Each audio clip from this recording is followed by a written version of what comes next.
नमस्कार साथियों। जैसा कि हमने वादा किया था आपसे, हम लोगों की बातचीत हुई थी प्रीवियस वीडियो में कि हम लोग 2018 से लेकर के 2023 तक के सी सेट के पेपर में यानी 2018 टू 2023 के पेपर पे डिस्कस करेंगे, जिसमें basic numeracy, general mental ability, analytical ability, logical reasoning, data interpretation, comprehension सब पे डिस्कस करेंगे। अब वो समय आ गया है और फाइनली आप लोगों की व्यूज़ और आप लोगों के द्वारा पूछे गए प्रश्नों के आधार पर केजीएस टीम ने ये डिसाइड किया कि हम पेपर को फुल फॉर्म में लेके आएंगे। फुल फॉर्म का मतलब ये हुआ कि जैसे क्वेश्चन नंबर 1 से लेकर के क्वेश्चन नंबर 80 तक कंटिन्यू पेपर होता है, वैसे ही पेपर को ये जो 2018 का है या आगे भी 2019, 20, 21 सारे पेपर्स को 2 पार्ट में ले आएंगे। पहला पार्ट होगा from 1 to 40 and second part होगा फ्रॉम 41 to 80, 1 से 40 और 41 से 80। फ्रॉम 1 to 40 इस ड्यूरेशन में जितने भी प्रश्न आएंगे, चाहे वो लॉजिकल रीजनिंग को हो, चाहे जनरल मेंटल एबिलिटी को हो, या बेसिक न्यूमरेसी के या कॉम्प्रहेंशन को, उनको करते हुए आगे बढ़ेंगे। और इसी तरह 41 से 80 में भी। और ये जो वीडियो आपको रिलीज होगा यूट्यूब पर, चूंकि रिकॉर्डेड फॉर्म में जाएगा और इसलिए कि इसमें पूरा फोकस लगा के मैं समझा सकूं, रिकॉर्डेड फॉर्म में जाएगा। फिर भी आप अपनी क्वेरीज देते रहेंगे, कहीं कोई डाउट होगा तो आप पूछ सकते हैं कमेंट्स में और डिटेल बना के आप भेज सकते हैं। तो हम देखेंगे आगे कहीं क्वेरीज आएगी, कोई प्रॉब्लम होगी, मुझे लगेगा कि इसको सॉर्ट आउट करना चाहिए तो मैं जरूर करूंगा। और एक बात, इस पेपर के क्रम को 3 दिन के अंतराल पर रिलीज किया जाएगा। जैसे 2018 का पार्ट 1 आ गया, फिर 2 से 3 दिन वो रहेगा, उसके बाद फिर पार्ट 2 आएगा, फिर उसके 3 दिन बाद फिर पार्ट 1 आएगा 2019 का। इस ड्यूरेशन में आएगा। उसके 2 कारण है।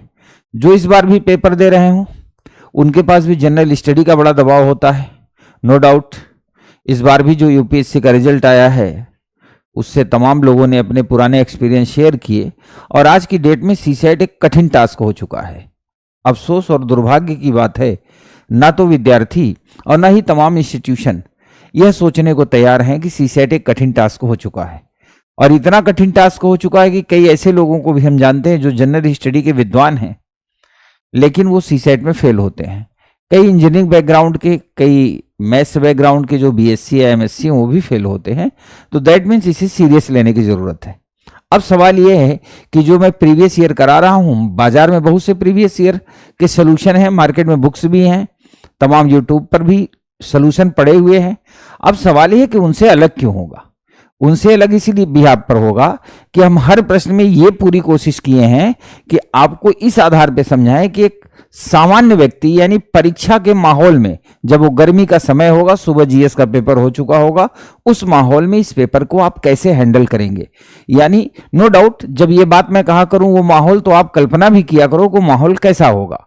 तो प्रेशर में 2 घंटे में 80 प्रश्नों को देखना, सही करना, जहां प्रश्न बहुत बड़े बड़े हों, कॉम्प्रहेंशन की रूपरेखा बदल गई हो, एक कठिन टास्क है। तो हर प्रश्न को हम एक सामान्य तरीके से करने का प्रयास करेंगे। मेरी पूरी कोशिश होगी कि जैसे ही आप मेरी क्लासेस में, आपको लगता है कि कुछ क्लास करने के बाद, जिन लोगों ने मेरी क्लास की होगी उन्हें पता है, कुछ क्लास करने के बाद आपको ये लगता है कि अब आपके सोचने के तरीके में बदलाव आ गया है। मेरी क्लास में पढ़ने वाले वे विद्यार्थी जो क्लास खत्म होने के बाद कभी मिल जाते हैं तो अपना फीडबैक देते हैं कि जब मैं क्लास स्टार्टिंग में आया था और जब क्लास ओवर हुई थी तो हमें यह एहसास हुआ कि अब हमारे सोचने के तरीके में, यानी मेथड ऑफ थिंकिंग में या और मेथड ऑफ अंडरस्टैंडिंग में, समझने के तरीके में काफ़ी बदलाव हुआ है। हम काफ़ी इंक्रीजिंग ऑर्डर की ओर बढ़े हैं। तो मैं ऐसा ही कोशिश करूंगा। ये जो जिस फॉर्मेट पे हम चर्चा करने जा रहे हैं, जो प्रीवियस ईयर कराने जा रहे हैं, ये सिर्फ प्रश्न और उसका उत्तर नहीं होगा, यह एक जीवंत तरीका होगा आपको ये सीखने का कि वास्तव में सीसेट को हैंडल कैसे करना चाहिए। और जिस मेथड से हम हैंडल करने का प्रयास करना सिखाएंगे आपको, यकीन मानिए यदि आपने इस तरह हैंडल करने का प्रयास किया तो बहुत सी समस्याओं का समाधान वैसे भी हो जाएगा। दूसरी बात, जो लोग इस बार पेपर दे रहे हैं, इसीलिए हम 3 दिन के अंतराल पे वीडियोस पढ़ेंगे आपको, कि जिससे वो जनरल स्टडी भी फोकस कर सकें और सीसेट को भी सीख सकें। जो लोग 2025, 26, 27 या 30 की भी तैयारी कर रहे हैं, उनके लिए भी एक बहुत बड़ा मैसेज होगा ये 2018 टू 2023 का पेपर, वो देख करके ये अंदाजा लगा सकते हैं कि वास्तव में सीसेट हमारे लिए किस तरह का टास्क होने जा रहा है। और फ्यूचर में KGS-IS खान ग्लोबल स्टडीज से आपको तमाम अपडेटेड जानकारियां मिलती रहेंगी और धीरे धीरे जैसे यूपीएससी अपना लेवल बढ़ा रहा है, हमारे यहाँ भी आपको बढ़ा हुआ लेवल ही मिलेगा। अब हम लोग इस पे डिस्कस करने जा रहे हैं। प्रश्न की शुरुआत करते हैं। ये 2018 का पेपर हम कराने जा रहे हैं। जब पेपर होता है एग्जाम में तो 4 प्रकार की बुकलेट मिलती है, ABCD। ये ए बुकलेट है जहां से हम प्रश्न कराने जा रहे हैं। मैंने पूरी कोशिश किया है कि एकदम आपको परीक्षा जैसा माहौल मिले, एग्जाम जैसा एनवायरनमेंट मिले, क्योंकि क्वेश्चन कंटिन्यू होंगे। दूसरी बात, पीपीटी नहीं बनवाई। पीपीटी इसलिए नहीं बनवाई कि अगर टाइपिस्ट टाइप करेंगे तो हो सकता है टाइपिंग में एक आध जगह मिस्टेक हो जाती है, तो उस कारण से वो एनवायरनमेंट नहीं बन पाएगा। मिस्टेक हो जाने पे फिर मैं चेंज करूं और आप समझें, इसलिए जो एक्चुअल में पेपर है वहीं से ये पीपीटी ली गई है, जहां से सीधे सीधे जो यूपीएससी ने लिखा है वही पीपीटी में आपको लिखा हुआ मिलेगा। इतना मैं जरूर कह सकता हूं, इसे 90% पीपीटी बहुत अच्छी है और 90% लोगों को दिखेगा भी। लेकिन मान लेते हैं कुछ ऐसे भी कैंडिडेट होंगे, और उसमें एक मैं भी हूं, कि पीपीटी हो सकता है उतना क्लियर साफ ना दिखे, तो उस कंडीशन में आप सॉल्यूशन तो जो मैं बोर्ड पे कराऊंगा या लिखूंगा या जो मैं पढ़ूंगा वो तो आप समझ ही जाएंगे, मेरा लिखा हुआ साफ साफ दिखेगा आपको। लेकिन अगर कहीं किसी शब्द को पढ़ने में या कहीं कोई पीपीटी थोड़ी सी स्लो हो गई होगी, ऐसी सिचुएशन आती है, तो आप पेपर अपने सामने रख सकते हैं। और मैं आपको दिखाऊं, मैंने भी पेपर 2018 का अपने सामने रख रखा है कि जहां पढ़ने में थोड़ी सी दिक्कत आएगी, क्योंकि मेरे सामने लाइट भी बहुत है आंखों पर, तो थोड़ी सी मुझे दिक्कत आ सकती है। तो आपको भी अगर दिक्कत आती है तो आप भी पेपर अपने सामने रख सकते हैं। यहां सवाल पेपर का नहीं, पेपर तो बाजार में मौजूद है। सवाल है कि किस मेथड से प्रश्नों को हल किया जाए और कैसे कॉम्प्रिहेंशन की दुनिया से बाहर निकलेंगे, कैसे इन बेसिक न्यूमरेसी की दुनिया से बाहर निकलेंगे, ये हमारे लिए ज्यादा इंपॉर्टेंट होता है। तो आइए हम शुरुआत करने जा रहे हैं 2018 सीसेट पेपर बुकलेट ए से। प्रश्न नंबर 1 से स्टार्ट करते हैं।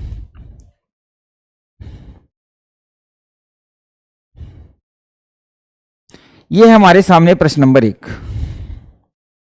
क्वेश्चन नंबर 1, प्रश्न में कहता है नीचे दिए गए त्रिविमी चित्र पर विचार कीजिए। उपयुक्त चित्र में कितने त्रिभुज हैं? त्रिविमी का मतलब होता है जिसमें 3 डायमेंशंस हो। 3 डायमेंशंस का मतलब क्या होता है? लंबाई हो, चौड़ाई हो, ऊंचाई भी हो, 3 त्रिविमी होगा। और देखने में भी आपको लग रहा हो ये डायग्राम जो है 3 डायमेंशन में बनाया गया है, एक डायमंड टाइप का। और आपको यह बता दूं कि भारतीय परीक्षाओं के इतिहास में कभी भी डायग्राम काउंटिंग से ऐसा प्रश्न किसी भी परीक्षा में पूछा नहीं गया था। तो जो कहीं नहीं पूछा गया होगा वही यूपीएससी पूछता है, उसी मेथड पे लाता है। तो यूपीएससी पहला प्रश्न ये इस टाइप का 3 डायमेंशन में पहली बार लेके आया। अब इसमें हमें त्रिभुज काउंट करने हैं। त्रिभुज काउंट करना इसमें एकदम आसान काम है, बस समझ का इस्तेमाल करना पड़ेगा। समझ का इस्तेमाल क्या है? जो 3 डायमेंशन होते हैं उस डायमेंशन में एक साइड आपको दिखेगा, यानी जो फ्रंट दिख रहा हो वो तो आपको दिखेगा, बैक आपको दिखेगा नहीं। बैक के लिए आपको कल्पना करनी पड़ेगी। जैसे फॉर एग्जांपल देखिए, मैं मार्कर चलाता हूं, आप इसमें देखेंगे कुछ लाइन एकदम स्ट्रेट है, सीधी सीधी है, मिलाई गई है, कुछ डॉटेड लाइन है। डॉटेड लाइन का मतलब हुआ वो काल्पनिक रेखाएं हैं, यानी वो आपको एक मैसेज है कि वहां से भी त्रिभुज बनेगा। और जो क्लियर लाइन है उसे आपको काउंट करनी है। और ऐसे प्रश्नों को करने का तरीका यह होता है कि जो क्लियर लाइन है वहां से हम काउंटिंग करके पहुंच जाएंगे टोटल नंबर ऑफ ट्रायंगल कितने हुए, और काल्पनिक रेखाओं के लिए उसको डबल से 2 से मल्टीप्लाई कर देंगे। मल्टीप्लाई इसलिए करते हैं कि 3 डायमेंशन है, हमें फ्रंट दिख रहा है, बैक नहीं। तो जितना फ्रंट पे होगा उतना बैक होगा, और उतना बैक होगा इसका एविडेंस यानी साक्ष्य ये है कि डॉटेड लाइन भी इसमें पड़ी हुई है। आइए देखते हैं। अब इसको देखिए, ये 3 पार्ट में है, एक अपर पार्ट है, एक लोअर पार्ट है, एक मिडिल पार्ट है, 3 पार्ट में है। तो अब आप अपर पार्ट में देखिए, एक त्रिभुज ये हुआ, दूसरा त्रिभुज ये हुआ, और तीसरा त्रिभुज ये हुआ। तो अपर पार्ट से हुए 3, हमने 3 लिख दिया, ठीक है। अब आइए मिडिल पार्ट में। मिडिल पार्ट में देखिए 1 2 3 4 और ये वाला 5, तो मिडिल पार्ट में है 5। ठीक है, अब लोअर पार्ट में आइए,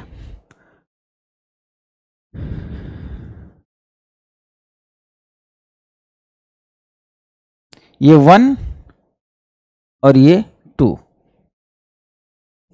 टोटल कितना हुआ 5 3 8 2 10 हो गया, जो एक्चुअल लाइन दिख रही थी हमें। अब काल्पनिक रेखाएं 3D है तो पीछे होगा, तो 10 दूना 20 multiply by 2, so answer is 20।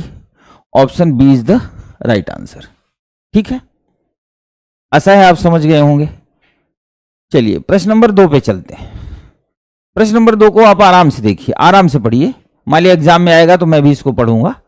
अब देखिए मैं कैसे पढ़ता इसको, नीचे दिए गए योग पर विचार कीजिए। ठीक है, अब योग पे क्या है, यहां एक पॉइंट रखा है, ये 1 है, यहां पॉइंट है, 2 है, यहां पॉइंट है, यहां पॉइंट है, यहां पॉइंट है और यहां पॉइंट है। कह रहा है उपयुक्त योग में ये जो पॉइंट बने हैं, कह रहा है ये पॉइंट किसके लिए हैं, ये पॉइंट किसके लिए है। किसके लिए का मतलब यहां 4 भी हो सकता है, 5 भी हो सकता है, 6 भी हो सकता है, 8 हो सकता है। अब इसके लिए हमें एक्स वाई मानने की जरूरत नहीं है, हमें सिर्फ दिमाग का इस्तेमाल करना है। दिमाग कैसे इस्तेमाल करते हैं, बचपन में जब आपने पढ़ा होगा, मास्टर साहब ने आपको जोड़ना यानी एडिशन सिखाया होगा, तो मान लिया कई संख्या लिख दिया, 48 35 59 68 लिख दिया लगातार, फिर कहते थे जोड़ो। तो मास्टर साहब क्या सिखाते थे कि जो संख्याओं उसमें जो राइट साइड की संख्याएं होती हैं वो पहले जोड़ी जाती हैं, है ना। इकाई अंक को पहले हम जोड़ते हैं और इकाई अंक को जोड़ करके उसका जो टोटल आता है उसका इकाई अंक इक्वल के बाद, यानी जहां टोटल करते हैं वहां लिखते हैं, शेष को हम कैरी ऑन कर देते हैं, जिसे कहते हैं हासिल ले लेते हैं। अब आप देखिए यहां केवल इकाई अंक पे पॉइंट है, यहां भी इकाई अंक पे पॉइंट है, यहां भी इकाई अंक पे पॉइंट है, यहां दहाई अंक पे है, इसकी जरूरत नहीं है, यहां भी दहाई अंक पे है, यहां इकाई अंक पे है, और यहां जो पॉइंट है वो भी इकाई अंक पे है। अब ऐसे प्रश्न करने के लिए आप एक ऑप्शन कोई भी उठा लीजिए। चलिए मैंने मान लिया 4 उठाया, तो अगर हम यहां 4 रखेंगे तो 4 यहां भी रखेंगे, 4 यहां भी रखेंगे, 4 यहां भी, यहां भी, यहां भी, सब जगह 4 होना चाहिए। तो 4 4 8 और 4 4 3 12 12 3 15 1 16, यहां फिर 6 आ जाएगा, जबकि सब जगह 4 ही आना चाहिए। So option is wrong. ऐसा नहीं है 2018 में ही ऐसा होगा, 2024 में भी ऐसा ही होगा, 25 में भी कई प्रश्न आएंगे जो इस टाइप के होंगे। अब आप ये काम तेजी से कर सकते हैं। 5 है तो 5 5 10 5 15 3 18 और 1 19, यहां 9 आएगा, तो इसका मतलब ये ऑप्शन भी नहीं है। 6 हम एक्स मान के नहीं कि एक्स मान के तो बहुत बुक्स मिल जाएगी आपको, बिना एक्स के कैसे करेंगे। 6 लिया, 6 6 12 6 3 18 3 21 1 22, अब यहां 2 आएगा तो ये भी नहीं होगा। अब 8 को हमें चेक करने की जरूरत नहीं क्योंकि यूपीएससी का ऑप्शन है, इसमें ये नहीं दिया, नन ऑफ दिस तो दिया नहीं, तो 8 तो वैसे भी आंसर है, लेकिन फिर भी चूंकि हम लोग सोल्यूशन यहां कर रहे हैं, हम चेक करके देख लेते हैं। यहां 8 रखेंगे, यहां 8 8 16, 8 3 24 24 और 3 27 और 1 28, यहां क्या आएगा 8। अब आप यहां 8 पुट कर सकते हो। ठीक है, आ गया 28, 2 हुआ कैरी, 2 1 3 3 2 5 8 5 13 13 8 21 218 आ गया। So option D is the right answer. ऐसे प्रश्नों को करना है, हमें एक्स पे जाना ही नहीं है, बिना एक्स के भी दुनिया चलती है। यहां आइए, इसे देखिए, इन नंबर सीरीज का प्रश्न है, उपरोक्त प्रतिरूप में क्वेश्चन मार्क के स्थान पे कौन सी संख्या आएगी। अब आप इसको बस तेजी से देखो, 8 6 4 6 है, 10 5 6 11 है और ये है, यानी जो लास्ट में नीचे नंबर्स दिए गए हैं, सोचने का तरीका सिखा रहा हूं, ये नंबर अगर बहुत बड़े होते तो मल्टीप्लिकेशन होते आते, ठीक ठाक बड़े होते तो एडिशन से आते। अगर ये जो नीचे के नंबर्स हैं ये लगभग इनके भाई जैसे ही लग रहे हैं, कुछ छोटे कुछ बड़े, तो इसका मतलब जो ऊपर के 3 नंबर हैं उनके साथ कुछ ऐसा हुआ होगा जिसकी वजह से आ रहा होगा। चलिए चेक करते हैं। अगर 8 में 6 जोड़ दें तो 14 14 में 4 घटाएगा, आएगा नहीं, तो हम क्या करेंगे, अब 6 और 4 को जोड़ेंगे 10, अब जोड़े या घटाएंगे 6 आएगा नहीं, तो हम 4 और 8 को जोड़ेंगे। पहले याद रखना ऊपर दोनों को जोड़ के नीचे वाले को घटाएंगे, फिर नीचे वालों को देखकर फिर तेजी से हम बीच वाले पे आएंगे। तो 8 4 12 और 12 में से 6 घटा देंगे तो कितना आएगा 6। यहां देखो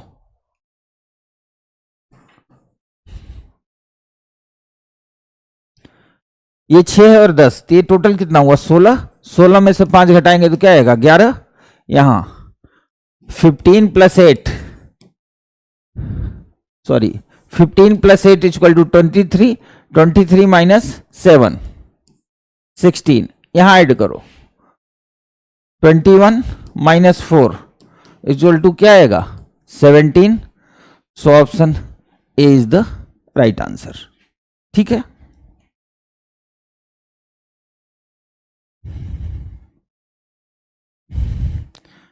अब आप इस प्रश्न को देखिए।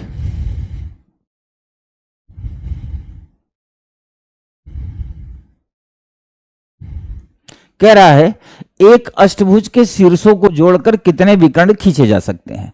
मैं आपको इसको 2-3 तरीके से बता देता हूं। ज्यादातर जो मैथमेटिक्स एक टर्म है, मैथमेटिक्स की भाषा में अगर इसको निकालना हो तो इसका फार्मूला होता है n इंटू n-3/2। n का मतलब होता है n भुजाओं की कोई भी आकृति हो। अगर कहता षटभुज है तो 6 हो जाएगा, अष्टभुज है तो 8 हो जाएगा, 12 भुजाओं वाला होगा तो n की जगह 12 हो जाएगा, 25 भुजाओं का होगा तो n के प्लेस पे 25 हो जाएगा 25। तो पहले तो हम आपको फार्मूले से बता देते हैं, फिर बिना फार्मूले के दिखाते हैं। 8 इंटू 8-3/2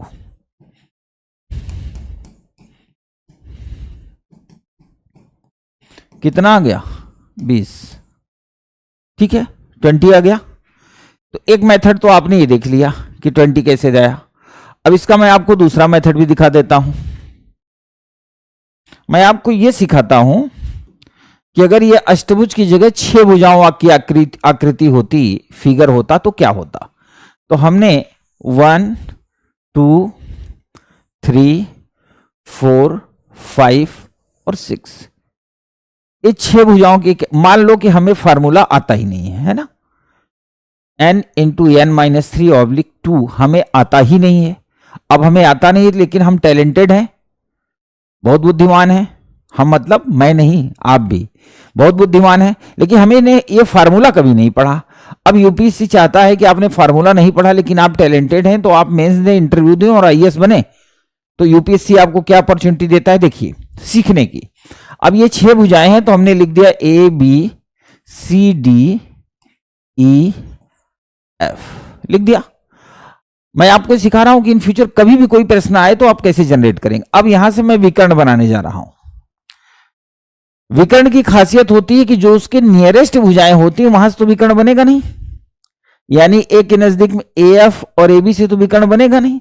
तो पहला विकर्ण बनेगा AC, दूसरा बनेगा AD और तीसरा बनेगा AE। तो हम लिखेंगे AC AD और AE। खूब आराम से देखो, ये 3 बन गए। अब हर शीर्ष जितने पॉइंट्स दिए हैं सब जगह से विकर्ण बनाने हैं। अब हम विकर्ण बनाएंगे B से, कलर चेंज कर देते हैं। B से बनाएंगे तो BC और BA से तो बनेगा, एक बनेगा BD, एक बनेगा BE और तीसरा बनेगा BF। सॉरी, BD BE और BF, ये 3 बन गए। फिर मैं कलर चेंज कर देता हूं। अब हम लोग लेंगे F से। अब आप कहेंगे C से क्यों नहीं, C से भी ले सकते हो, C से ले लो, चलो C से ले लेते हैं। C से CB और CD तो होगा नहीं, तो C से हमें जाना है E, एक तो मिला CE। अब C से जाना है हमें F, तो एक मिला CF। अब ध्यान देखना, C से आना है A। अब आप ये नहीं ले सकते, CA नहीं ले सकते। क्यों नहीं ले सकते, क्योंकि AC और CA दोनों एक ही चीज है ना, एक बार बन चुका है तो आप ले नहीं चाहिए, यानी C से केवल 2 बनेंगे। अब हम चलते हैं D पे। अब देखते हैं D से कितने बनेंगे। डी से सी और डी से ई तो बनेंगे नहीं, तो डी से बी ऑलरेडी बना हुआ है, डी से ए ऑलरेडी बना हुआ है, डी से क्या बनेगा, एफ।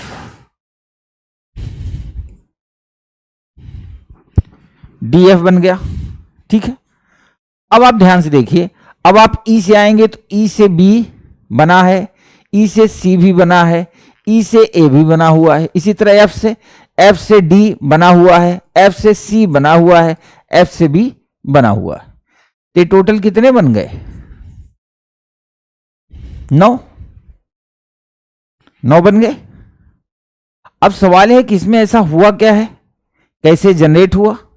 अब इसको करते क्या है कि जैसे इसमें टोटल 6 पॉइंट्स हैं, कितने पॉइंट हैं, 6।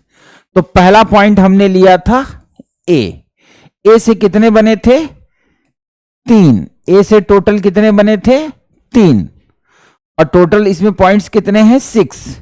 तो 6 इंटू 3 कितना होता है, 18, 18 आएगा। 2 से भाग देंगे और टोटल कितना आ गया, 9। अब हमारा आंसर आ गया। अब सवाल है कि हमने 2 से भाग क्यों दिया, क्योंकि मैंने कहा ना डिवाइड बाई 2, क्योंकि कुछ ऐसे होंगे जब बन जाएंगे तो इधर और इधर दोनों तरफ काम करना शुरू कर देंगे, तो इस वजह से डिवाइडेड बाई 2 करते हैं। अब इसी में अगर मैं 8 भुजाओं की आकृति कर दूं, 1 2 3,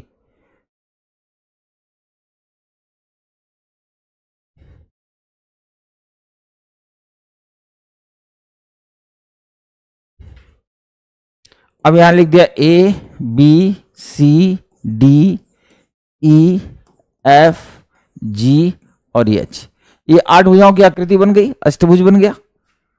अब देखिए अष्टभुज से हम विकर्ण बनाने जा रहे हैं। ए से बी और ए से एच तो लाइन जाएगी नहीं, तो ए से सी 1, ए से डी 2, ए से ई 3, ए से एफ 4 और ए से जी 5। यानी ए पॉइंट से टोटल कितने बने, 5, और पॉइंट्स इसमें कितने हैं, 8। तो 8 इंटू 5 इक्वल टू 40, 40 आया। 2 से डिवाइड कर देंगे तो कितना आ गया, 20। यानी इतने तरीके से आप इस प्रश्न को कर सकते थे। जिन्हें फार्मूला पता होगा n इंटू n माइनस 3/2, उनका भी आंसर। जिन्हें ये निकालना आएगा अष्टभुज से, वो भी निकाल लेंगे तो 20। और जिन्हें अष्टभुज से देख के प्रॉब्लम होती है, वो 6 भुजाओं वाला बना के वहां प्रैक्टिकल चेक करके देख सकते हैं, वहां से फार्मूला जनरेट कर सकते हैं। अब आप कहेंगे एग्जाम में इतना टाइम होता है, बिल्कुल खूब होता है। अष्टभुज बना के उसको चेक करने में मुश्किल से 1 मिनट लगेंगे, 1 मिनट से भी कम लगेगा, और वहां से आप फार्मूला जनरेट कर सकते हैं। चलिए आगे बढ़ते हैं।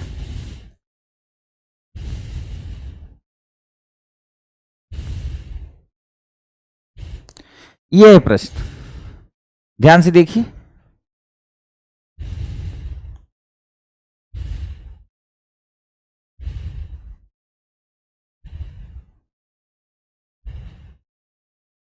प्रश्न में कह रहा है दिए गए चित्र में ए और बी 2 वाहनों के वेग आलेख दिए गए हैं, यानी वेग दिया गया, वेलोसिटी दिया गया है,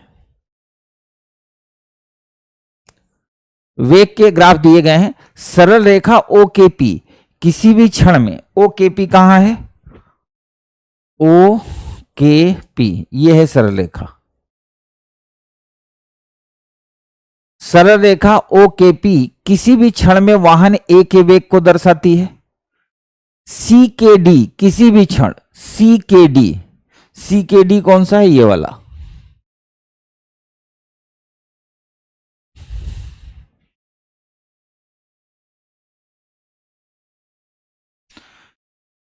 ये वाहन v के वेग को दर्शाती है।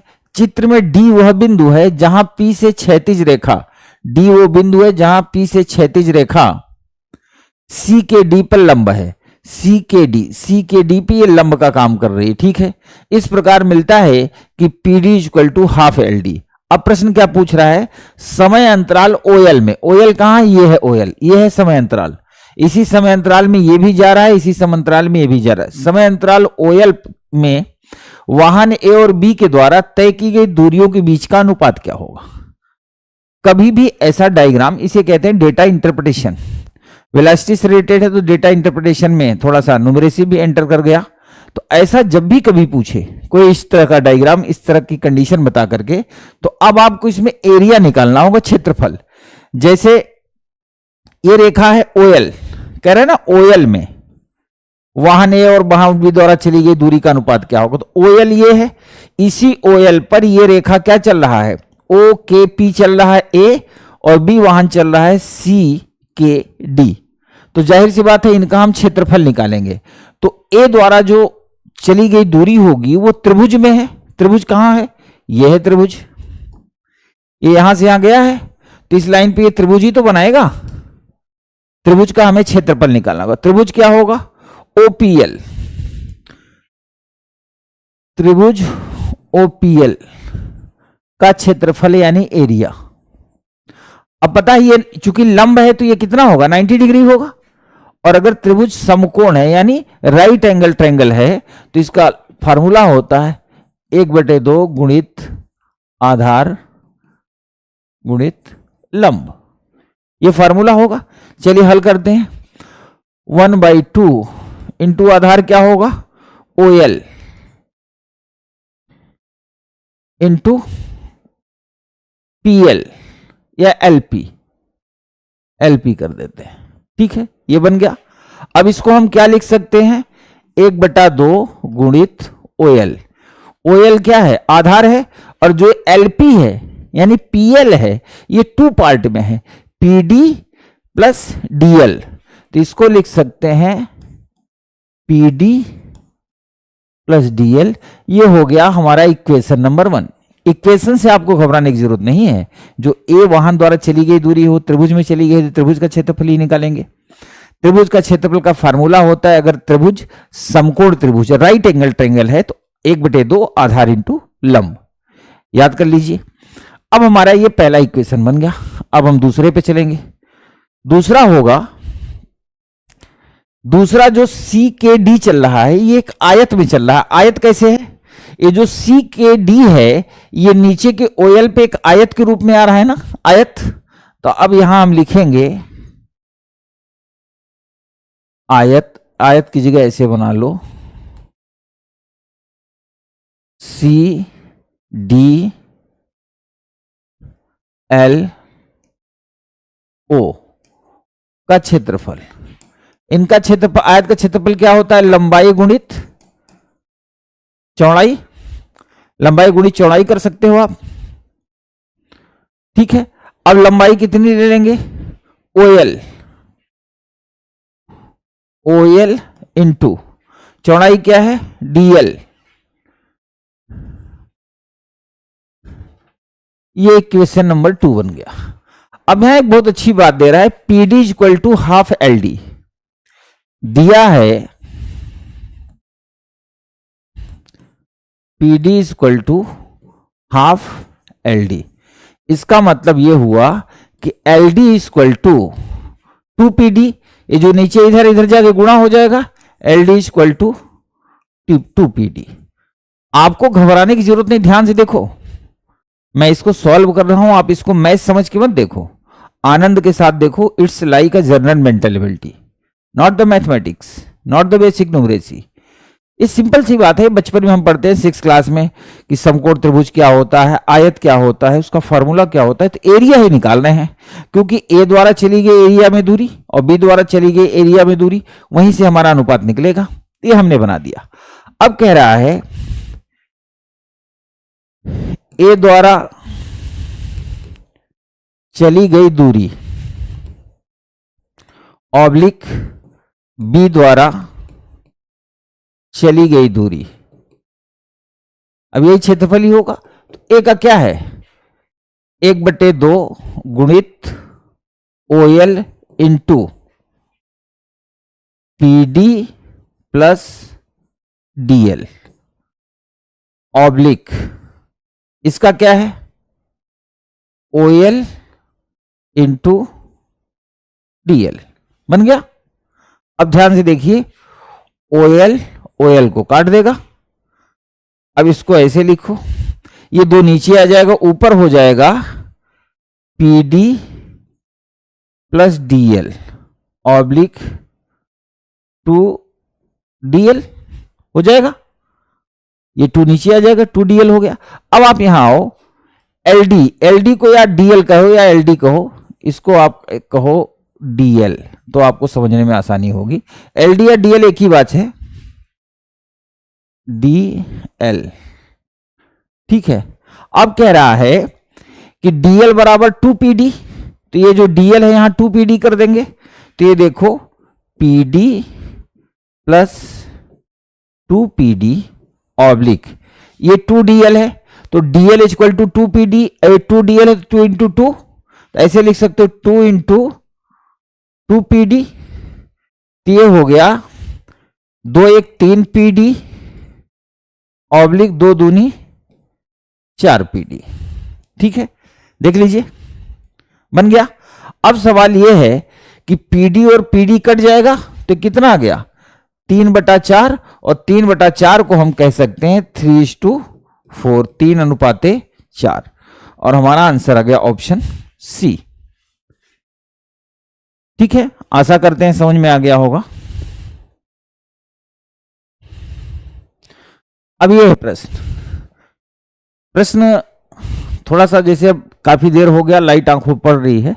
200 मीटर लंबी एक ट्रेन 40 किलोमीटर प्रति घंटा की दर से चल रही है। रेलवे लाइन के निकट खड़े किसी व्यक्ति को यह ट्रेन कितने सेकंड में पार करेगी। सवाल यह है कि जो ट्रेन की लंबाई है वो मीटर में है और स्पीड जो है किलोमीटर प्रति घंटा में है।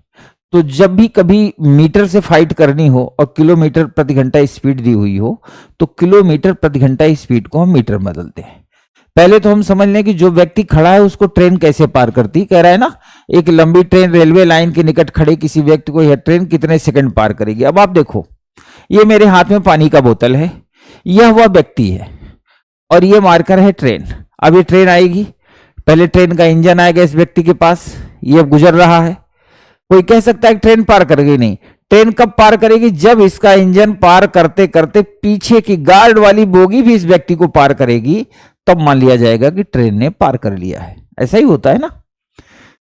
तो जो इंजन था वो कितनी दूरी चला, इंजन पहले उस व्यक्ति के सामने आया, उसके बाद वो चलता गया, यानी अपनी पूरी लंबाई के बराबर जब इंजन चल लिया तो उस व्यक्ति को जो गार्ड वाला डब्बा होता है वो पार कर जाएगा। तो जाहिर सी बात है लंबाई जो टोटल होगी वो कितनी होगी, 200 मीटर, और जो ट्रेन की स्पीड है वो क्या है, 40 किलोमीटर पर आवर। अब किलोमीटर पर आवर को बदलने का शॉर्टकट भी बता देता हूं, फुल कट बता देता हूं। शॉर्टकट होता है उसको हम लिख देते हैं, जितना भी दिया उसमें 5/18 यानी 5/18 से मल्टीप्लाई कर देते हैं। सवाल यह है 5/18 कहां से आया, तो ये मैं आपको बता दूं, 1 किलोमीटर इक्वल टू 1000 मीटर, और घंटे को हम सेकंड बदलेंगे तो 1 आवर में 60 मिनट और 1 मिनट में 60 सेकंड।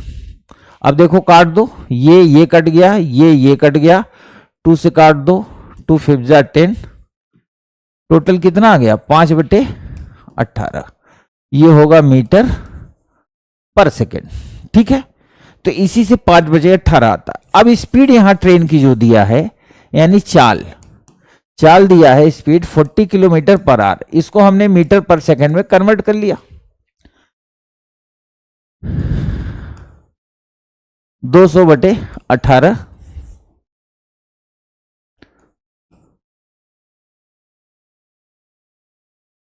मीटर पर सेकंड, यानी 100/11 मीटर पर सेकंड की स्पीड आ गई ट्रेन की। अब आपको पता है कि दूरी भी दी हुई हो, चाल भी दी हुई हो, समय निकालना है, तो समय बराबर होता है दूरी बटा चाल। अब किसी के मन में ये ना आए कि सर ये समय बराबर दूरी बटा चाल ही क्यों होता है, इसके लिए तो आपको क्लासेस में आना पड़ेगा, क्लास में पढ़ना पड़ेगा, वहां भी हम आपको प्रैक्टिकली बता देंगे कि समय बराबर दूरी बटा चाल ही क्यों होता है, दूरी बराबर चाल गुणी समय ही क्यों होता है, ये भी बता देंगे। अब दूरी बटा चाल है, दूरी कितनी है 200 मीटर, चाल कितनी है 100/9, ये जो बटे के नीचे बटा होता है कन्वर्ट हो जाता है, पलट जाता है, तो 200 × 9/100 कितना आ गया 18 second, 18 second. Option D is the right answer, ठीक है।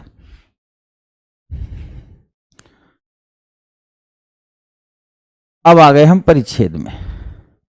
परिच्छेद पढ़िए, कहीं कोई लाइन एक बार आप पढ़ लीजिए, फिर मैं भी आपके साथ साथ पढ़ूंगा। कहीं कोई लाइन मिस्टेक होगी तो मेरे पास पेपर रखा है, मैं यहां से भी देखूंगा, क्योंकि इसके अलावा और कोई रास्ता है नहीं।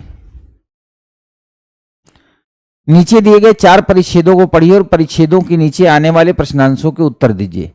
इन प्रश्नांशों के आपके उत्तर केवल इन परिच्छेदों पर आधारित होनी चाहिए। एक बार एक विद्यार्थी ने, मैं क्लास में पढ़ा रहा था कॉम्प्रेंशन, तो एक ने पूछा कि जो हम इकोलॉजी या एनवायरनमेंट में पढ़े हैं क्या उसके बिहाफ पे आंसर दे सकते हैं? तो यूपीएससी इसको स्ट्रिक्टली मना करता है, आप उसके बिहाफ पे आंसर नहीं दे सकते। आपको आंसर वही देना है जो इस पैराग्राफ पे आधारित हो, तभी तो सी सेट कठिन है। अगर अपने नॉलेज के आधार पर देना हो फिर तो सी सेट कठिन ही न रह जाए। आइए पढ़ते हैं पहले। विश्व की जनसंख्या, अच्छा एक बात और बता दूं कॉम्प्रिहेंशन चलने से पहले, मैं पहले भी कॉम्प्रिहेंशन क्लास में बता चुका हूं। कुछ विद्वान तथा कथित विद्वान कहते हैं कि पहले प्रश्न को पढ़ो फिर उसके सारे ऑप्शन पढ़ो। कुछ तो मतलब कहते हैं पैरा पढ़ने की जरूरत नहीं, ऑप्शन ऐसे ही एलिमिनेट हो जाता है। यानी घर पे भाषण देने में, क्लास में, परीक्षा में परफॉर्मेंस करने में दोनों बड़ा बेसिक डिफरेंस है। हम कॉम्प्रिहेंशन ना पढ़ें, केवल प्रश्न पढ़ेंगे और ऑप्शन को एलिमिनेट कर लेंगे, हाउ कैन पॉसिबल? कुछ लोग कहते हैं कि प्रश्न पढ़िए, प्रश्न के सारे ऑप्शन पढ़िए, उसके बाद जितने प्रश्न दिए सब प्रश्न पढ़िए, सबके ऑप्शन पढ़िए, फिर आप पैराग्राफ पढ़िए। यानी प्री माइंड सेट से चलना। मेरा अपना मानना है कि यदि मैं एग्जाम दे रहा होता, आप यकीन करें, तो मैं चुपचाप पहले पैरा पढ़ता बिना किसी प्री माइंड सेट के। इसके लिए मैं आपको एक उदाहरण दे दूं, ध्यान सुनना। मान लो कभी आप ऐसी शहर में गए जहां आप कभी नहीं, मान लो आप पटियाला गए, आप पटियाला कभी नहीं गए हो, आप पटियाला गए, शहर है, रात को 10 बज गए, 10:30 बजे, पूरा चारों तरफ शॉप खुली हुई है। मैंने आपसे कहा कि आप यहां से निकलिए, इस गली से सीधा आगे जाइएगा, एक पुरानी हवेली पड़ेगी, उसके बगल से लेफ्ट टर्न लीजिएगा, जैसे सामने जाएंगे वहां बहुत कुछ अच्छा खाने को मिलेगा आपको, और पीने के लिए जूस वगैरह भी मिल जाएगा, और भी जो आप पीते होंगे वो भी मिल जाएगा। तो आप वहां से निकलेंगे, आप यकीन माने आप पूरी गली पार करेंगे, वो जो पुरानी हवेली है उसके बगल से गुजरेंगे, आप टर्न लेंगे, शॉप पे जाएंगे, सामान खरीदेंगे और लेके खा पी के चले आएंगे। खूब ध्यान से सुनना, आपकी सारी समस्याओं का समाधान इसी में है। अब इसके उल्टा चलते हैं। मान लो आपके गांव में ही कभी दादी ने बताया है कि जो गांव के किनारे में एक पुरानी हवेली है, दादी नानी लोग बताते हैं, नहीं तो गांव में मोहल्ले वाले बता देते हैं, पड़ोसी बता देते हैं कि उस हवेली जो खंडहर है वहां भूत रहता है, चुड़ैल रहती है सफेद साड़ी में। अब रात में 9:30 10 बज रहे हैं, मैं आपके घर आया हूं, आप गांव में या किसी मोहल्ले में हैं, मैंने आपसे कहा यहां से चले जाइए, 500 मीटर चल करके ये सामान लेके आ जाइए। आप यकीन माने, हो सकता है आप मेरे कहने से चले जाएं क्योंकि अब आप बड़े हो गए हैं, लेकिन जब आप उस हवेली के बगल से गुजरेंगे या उस खंडहर मकान से जहां लोगों ने बताया था कि यहां चुड़ैल रहती है, सफेद साड़ी पहनती है, बाल भी उसके बड़े सफेद सफेद हैं, आप जब जब उस हवेली के पास से अकेले में और रात में गुजरेंगे, रात के अंधेरे में, तो यकीन माने आपके मन में उस हवेली की सिनारियो आएगी ही आएगी जो लोगों ने आपको बता रखा है। अब ये आपका डिसाइड करने का काम है कि पहले आप प्रश्न पढ़ेंगे या पहले कॉम्प्रिहेंशन। मैं कॉम्प्रिहेंशन पढ़ता हूं। देखिए, विश्व की जनसंख्या 1990 में 1.6 अरब के लगभग थी, आज यह 7.2 अरब के लगभग है और बढ़ रही है। जनसंख्या वृद्धि पर किए गए हाल के आकलनों से यह पूर्वानुमान होता है कि विश्व की जनसंख्या 2050 में 9.6 अरब और 2100 में 10.9 अरब हो जाएगी। अब ध्यान देना, यहां लगातार जनसंख्या बढ़ा रहे हैं लोग, हो जाएगी। अब यहां से रीजन देना स्टार्ट करेगा, फैक्ट बताना शुरू करेगा। यूरोप और उत्तरी अमेरिका के असदृश, जहां केवल 3 से 4% ही जनसंख्या कृषि में लगी है, भारत की लगभग 47% जनसंख्या कृषि पर निर्भर है। अब 47% कृषि पर निर्भर, इसका ये नेगेटिविटी नहीं है, बस पढ़ते जाइए। यदि भारत सेवा क्षेत्र में लगातार प्रगति करता रहे, यदि भारत प्रगति करता रहे, यानी सेवा क्षेत्र में प्रगति करे, इसका मतलब नहीं वो कृषि को डिनाई कर रहा है, वो कह रहा है सेवा क्षेत्र में यदि प्रगति करता रहे और विनिर्माण क्षेत्र तेजी से बढ़ता रहे, तो यह भी संभावना की जाती है कि 2030 के आसपास जब भारत चीन से आगे निकलकर विश्व का सबसे अधिक जनसंख्या वाला देश होगा। जाहिर सी बात है। अब आपके मन में आएगा कि ये विनिर्माण तेजी से बढ़ेगा तो ऐसा होगा, जनसंख्या वाला कैसे होगा? जब सुख सुविधाएं होंगी, सारी व्यवस्था होगी, डेवलपमेंट होगा, जनसंख्या भी बढ़ेगी। भारत की लगभग 42% जनसंख्या प्रधान रूप से कृषि पर निर्भर है। ठीक है।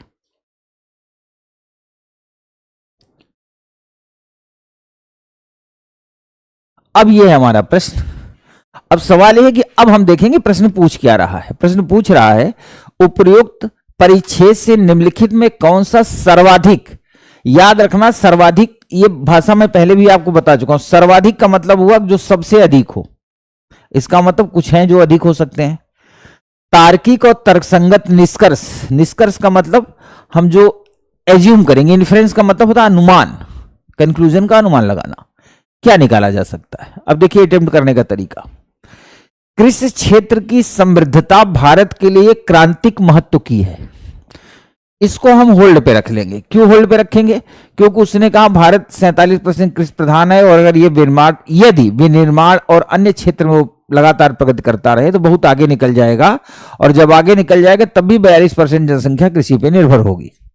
इसलिए इस उत्तर को हमने होल्ड पे रख लिया। होल्ड का मतलब होता है गलत है या सही, हम बाद में डिसाइड करेंगे। भारतीय अर्थव्यवस्था प्रमुख रूप से इसकी कृषि पर निर्भर करती, यह बात कहीं नहीं कही गई है। 47% जनता कृषि पे है, इसका मतलब नहीं कि अर्थव्यवस्था पूरी तरह से कृषि पे आ गई है। 47 फिर भी 100 का 47 कमी है, तो दूसरा गलत। भारत को अपनी तेजी से बढ़ती जनसंख्या को नियंत्रित करने के लिए कठोर उपाय अपनाने चाहिए, यह सजेशन है, इन्फ्रेंस नहीं, तो यह गलत है। भारत के कृषि समुदायों को अपनी आर्थिक दशाओं में सुधार लाने के लिए अन्य व्यवसायों को अपना लेना चाहिए। अब कुछ लोगों के मन में आएगा कि हाँ यार, वहां कहा तो था कि विनिर्माण क्षेत्र में लग जाना चाहिए। उसने भारत के कृषि समुदाय को नहीं कहा था, उसने कहा था यदि भारत ऐसा करता रहे तो भारत ऐसा करेगा तो उसमें अन्य लोग करेंगे, कृषि को तो उसने नहीं रोका। तो यह भी गलत है। So option A is the right answer. ठीक है, यह अटेम्प्ट करने का तरीका होगा। आगे देखते हैं। यह प्रश्न देखिए, पढ़िए और उसी तरीके से, अब जैसे आपसे कहा मैंने पढ़ने के लिए, तो यदि आप इस वीडियो को देख रहे हैं तो आप पहले इसको पढ़िए। ऐसा नहीं कि सीधा आप सॉल्यूशन पे चले जाइए। जब मैंने कहा पढ़िए तो आप एक बार अपने दिमाग को चेक तो करिए कि कुछ ऊपर आया अभी या उसी लेवल पे है। तो पढ़ते हैं इसको। खाद्य जात बीमारियां, खाद्य जात मतलब जो खाद्य से संबंधित होती है, बीमारियां उत्पन्न करने वाले बहुत से रोगाणुओं के विषय में जानकारी नहीं है। सही बात है, नहीं है। खाद्य संक्रमण खेत से लेकर थाली तक किसी भी चरण में हो सकता है। खेत से थाली तक का मतलब हुआ संक्रमण, जैसे खेत में फर्टिलाइजर्स ज्यादा हो गई, मिट्टी खराब है या कोई रोग आ गया, वहां से लेकर थाली तक मतलब बन के रेडी होने तक कहीं भी हो सकता है। चूंकि खाद्य विषाक्तीकरण की अनेकों घटनाएं अप्रतिवेदित रह जाती हैं। अप्रतिवेदित मतलब उनको एक्सप्लेन नहीं किया जाता, दबी रह जाती है। वैश्विक खाद्य जात बीमारियों का सही प्रसार अज्ञात है। इसकी वजह से विश्व लेवल पे खाद्य जात की वजह से जो नुकसान होते हैं, जो इसका प्रसार का अभाव, यानी हमारे पास जानकारी कम है, क्योंकि बहुत सी चीजें क्या होती हैं, अप्रतिवेदित रह जाती हैं। अंतर्राष्ट्रीय पर्यवेक्षण में सुधार के कारण जन जागरूकता में बढ़ोतरी हुई है। ठीक है। तथापि खाद्य उत्पादन में तीव्र वैश्वीकरण से खाद्य को नियंत्रित करना तथा अनुरेखित करना कठिनतर होने के कारण उपभोक्ता की भेद्यता बढ़ गई है। जाहिर सी बातें बढ़ जाएगी, क्योंकि अनेकों प्रकार के खाद्य सामग्री बाजार में मौजूद है। WHO के एक अधिकारी का कहना है कि विश्व हमारी प्लेट पर है। विश्व हमारी प्लेट पर है, इसका मतलब हुआ कि विश्व आज ग्लोबलाइजेशन हो गया है। अगर भारत में ही बहुत से लोग रहते हैं जो स्पेन या अमेरिका या फ्रांस में उत्पादित चीजों को खाते हैं, कोई जापान से मंगवाते हैं। आजकल सारी सुविधाएं हैं, इंटरनेशनल फ्लाइट से, और दिल्ली एयरपोर्ट पे भी कई फ्लाइट से सब्जियां आती हैं सुबह सुबह। लोग जाके वहां लेते भी हैं, महंगी मिलती हैं थोड़ा सा, है ना। ऑर्गेनिक फूड जो कहते हैं, उनको लगता है इसमें बिल्कुल केमिकल इस्तेमाल नहीं हुआ, एकदम फ्रेश है। पैसा होगी तो सुविधाएं होंगी। अब आते हैं हम सीधा, मतलब कॉम्प्रहेंशन को पढ़ते वक्त इसका आनंद लेना है ना। खाद्य सुरक्षा, खाद्य संक्रमण, खाद्य के विभिन्न प्रकार, कुछ ऐसे हैं जो पता नहीं चलते, तमाम बातों पे चर्चा की गई है। अब आ जाते हैं हम इसके आंसर पर। कह रहा है निम्नलिखित में कौन सा उपयुक्त परिच्छेद का सर्वाधिक तार्किक उपनिगम यानी कोलोरली, उपनिगम का मतलब नियरेस्ट आंसर, नजदीकी आंसर क्या हो सकता है। चलिए देखते हैं।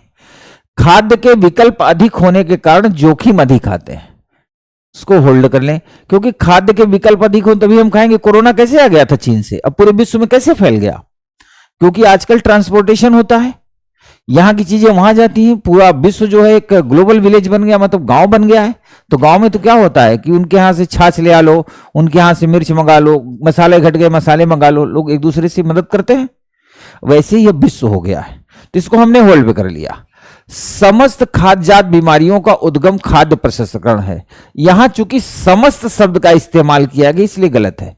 अब आप पूछेंगे गलत कैसे कैसे, ये कॉम्प्रिहेंशन की क्लास एक मेरी वीडियो पड़ी है, आप वहां देखेंगे तो किन किन शब्दों का परहेज करना है यानी अवॉइड करना है, किन शब्दों की वजह से ऑप्शन गलत हो जाते हैं, वहां आपको मिल जाएगा। हमें केवल स्थानीय उत्पादित खाद्य पर निर्भर करना चाहिए, यहां केवल शब्द लगा दिया गया इसलिए यह गलत हो गया। खाद्य उत्पादन के वैश्वीकरण में कटौती लानी चाहिए, खाद्य उत्पादन में कटौती लानी चाहिए, यह बात उसने नहीं कही। वो जो रोगाणु पर फैल रहे हैं उन पे नियंत्रण की बात कही गई है, तो ऑप्शन डी भी गलत है। अब ऑप्शन ए पे आते हैं। खाद्य के विकल्प अधिक होने के कारण जोखिम अधिक आते हैं, सही बात है। अगर खाद्य के विकल्प सीमित, जैसे ये हो जाए कि आपके गांव में सारे लोग खीरा खाएंगे, केवल खीरा खाएंगे, खीरा पैदा करेंगे, खीरा खाएंगे, तो जब केवल खीरा खाना है तो जाहिर सी बात है खीरा को हम व्यवस्थित तरीके से पैदा करेंगे, खाएंगे, तो जाहिर सी बात है बाहर की बीमारियां आने की पॉसिबिलिटीज कम होगी। लेकिन अब खीरा चीन वाला है ना, चाइना वाला, खीरा जापान वाला, सेब अमेरिका वाला, तो अमेरिका वाला आएगा लेके अपने साथ में। So option A is the right answer.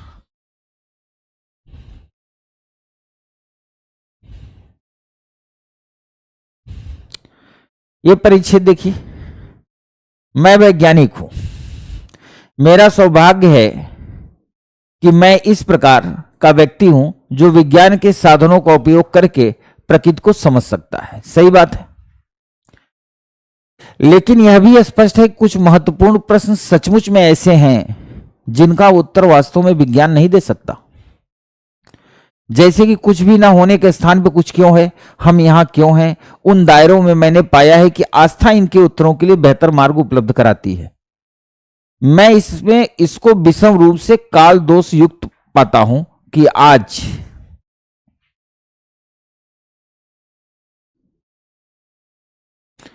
की संस्कृति में एक व्यापक धारणा प्रतीत होती है कि वैज्ञानिक और आध्यात्मिक विचार असंगत है।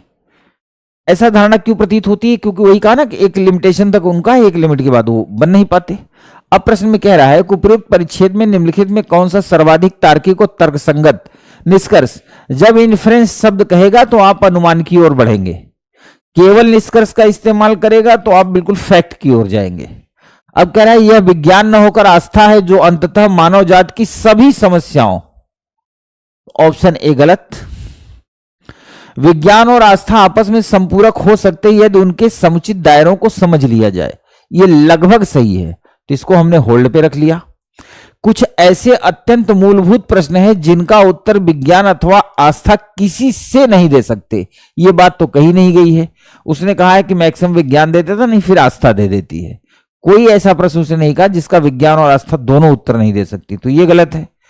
आज की संस्कृति में वैज्ञानिक विचारों को आध्यात्मिक विचारों की तुलना में अधिक महत्व दिया जा रहा है, यह भी बात नहीं कही गई है, क्योंकि वैज्ञानिक स्वयं आध्यात्मिक विचारों को महत्व दे रहा है। तो ऐसी कंडीशन में option B is the right answer. ठीक है, आगे देखते हैं।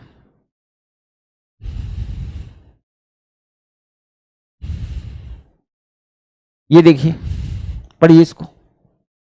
प्रश्न में कहता है यद्यपि मैंने बहुत सी पुरानी परंपराओं और प्रथाओं को त्याग दिया है और मैं उत्सुक ही भारत स्वतः उन सभी बेड़ियों को उतार फेंके जो बांधती हैं। वैसे मैं आपको एक बात बता दूं, जो यूपीएससी की कॉम्प्रिहेंशन होते हैं अपने आप में एक मैसेज होते हैं समाज के लिए, विद्यार्थियों के लिए। तो कह रहा है यद्यपि मैंने बहुत सी पुरानी परंपराओं और प्रथाओं को त्याग दिया और मैं उत्सुक ही भारत स्वतः उन बेड़ियों को उतार फेंके जो उसे बांधती हैं, रोकती हैं और उनके लोगों को विभाजित करती हैं। उनमें से असंख्य लोगों का दमन करती है तथा शरीर और आत्मा के स्वतंत्र विकास को रोकती है। यद्यपि मैंने ये सब चाहता हूं कि फिर भी अपने आप को अतीत से पूरी तरह काटना नहीं चाहता। मुझे अपनी महान विरासत पर गर्व है जो हमारी रही है और हैं भी, और मैं सचेत हूं कि मैं भी हम सभी की तरह उस अटूट श्रृंखला की कड़ी हूं जो इतिहास के उषा काल के भारत के अविस्मरणीय अतीत से संबद्ध है।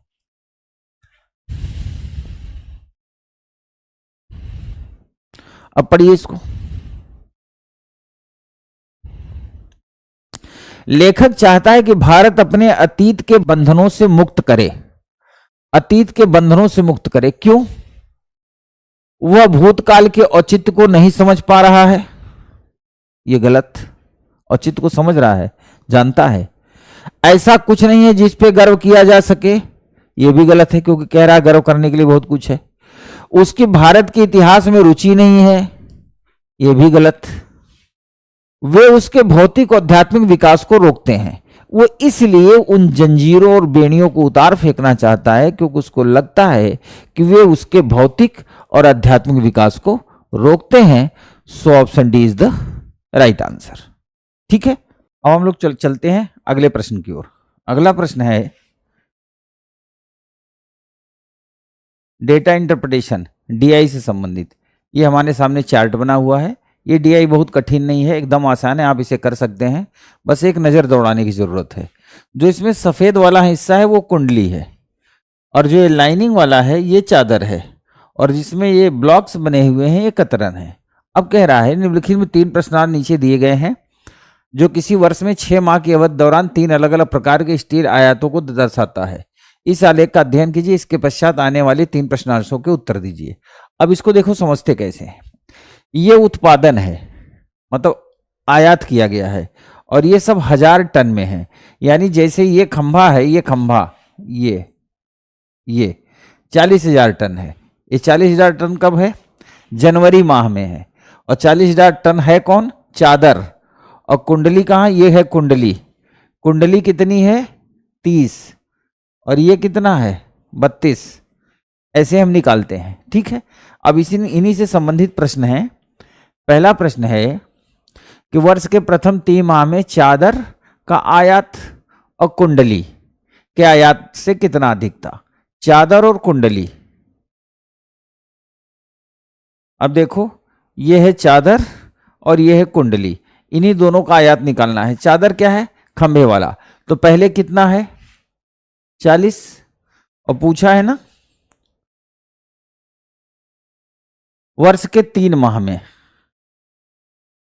तो 40 प्लस किया, यह है चादर 40। अब आ जाओ फरवरी माह में। फरवरी कहाँ है? ये है, ये थोड़ा सा नीचे है, तो कितना होगा? 37, 37 प्लस यहां आओ, ये कितना है?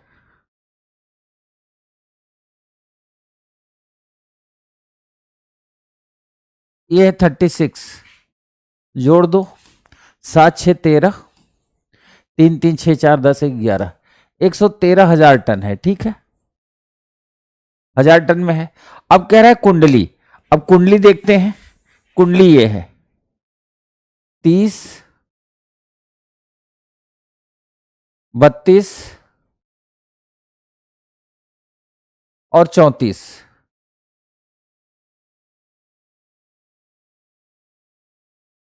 30 है,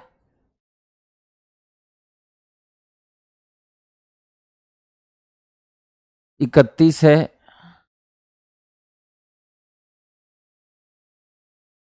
कुल मिला कहने का मेरा मतलब यह है कि हम स्केल रखेंगे, एग्जाम में स्केल रखेंगे तो हमें समझने में आसानी होगी। ये टोटल इस पेपर में दिखा रहा है 30 है, 31 है और 33 है। 30, 31 और 33। 3 1 4, 3 3 6 9, 94,000 टन। तो 113 में से 94 माइनस कर देंगे, 13 में से 4 घटाएंगे, 19,000 टन। अब ऑप्शन पे आते हैं। ये है option, option C is the right answer. ठीक है, इसी तरह इससे संबंधित दो प्रश्न और हैं, वो भी आसान है, यहीं से आप ऐसे करोगे। मैं आपको फॉर्मेट बता देता हूं। जैसे ये प्रश्न, 6 माह की अवधि के दौरान आयात किए गए चादर स्टील का कुल मूल्य क्या था? 6 माह के दौरान।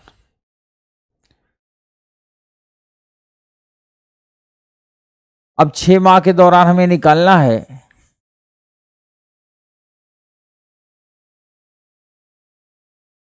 चादर का। ठीक है, तो कुछ तो हमें पहले से ही पता है, दिख रहा है। हम यहां से डाटा लेते जाते हैं क्योंकि थोड़ा सा देखने में दिक्कत भी आ रही है।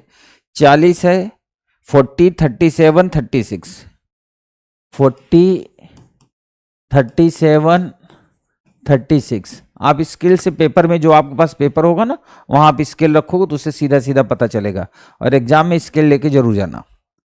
37, 36, फिर 36, 34, 34, 36, 34, 34 ऐड कर देते हैं।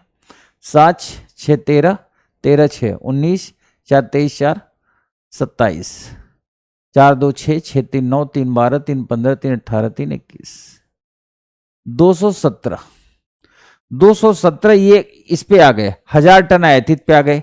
अब इनके मूल्य की बात कर रहा है, वैल्यू की, तो इसकी वैल्यू है 256,000 टन में। तो 217 में 256 से आप गुणा कर देंगे, जो आएगा आंसर होगा आपका। और हमारे ख्याल से ये नियर अबाउट जो आंसर आएगा वो आएगा, अप्रॉक्स में आएगा 52,555 के आसपास आएगा। तो 55,550 कैलकुलेट ही कर देते हैं। ये नियर अबाउट आएगा आपका 55,552, 55,552 ये आएगा। इस हिसाब से आपका आंसर होगा 55,550, ऑप्शन सी। उसी तरह ये देखिए, वर्ष के प्रथम तिमाह में आयातित चादर यानी स्टील और कतरन रैप स्टील का अनुपात क्या था? तो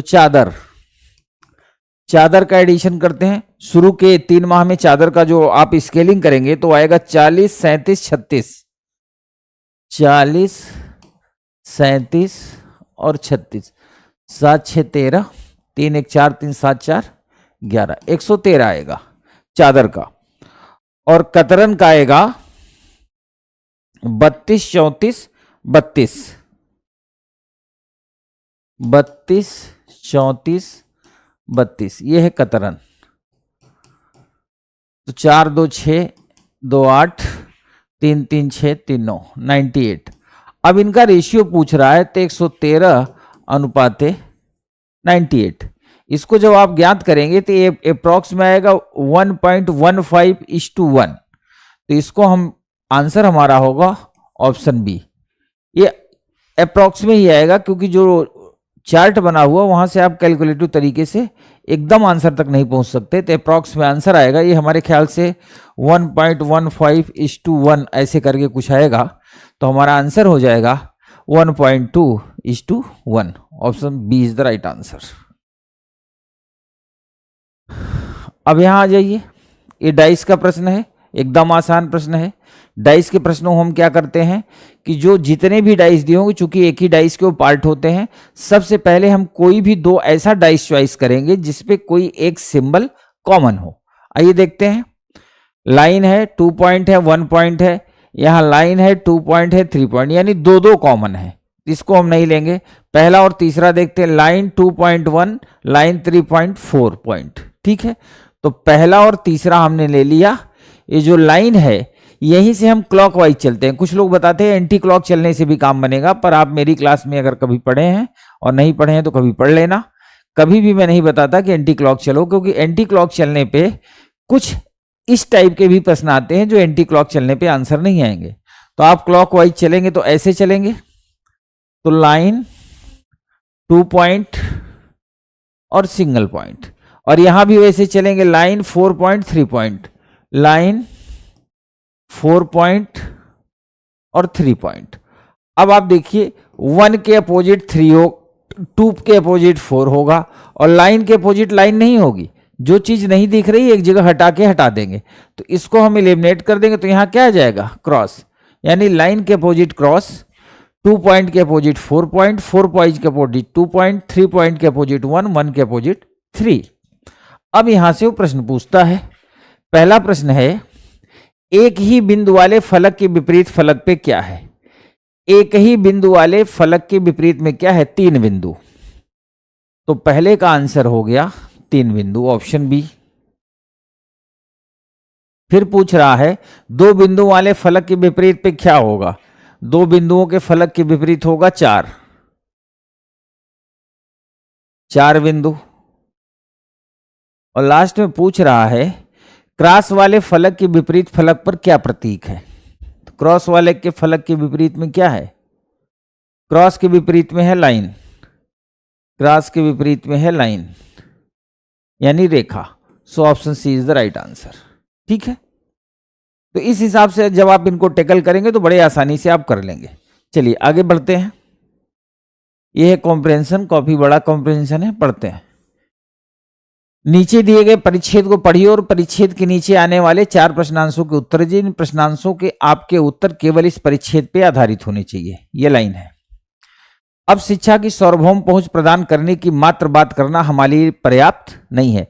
और याद रखें, जब ये कॉम्प्रिहेंशन बोर्ड पे सामने डिस्प्ले हो रहा है, अगर आपको देखने में दिक्कत आ रही है तो आप पेपर सामने रख सकते हैं। वैसे मुझे लगता है कि मैं देख पा रहा हूं तो आप भी देख पा रहे होंगे।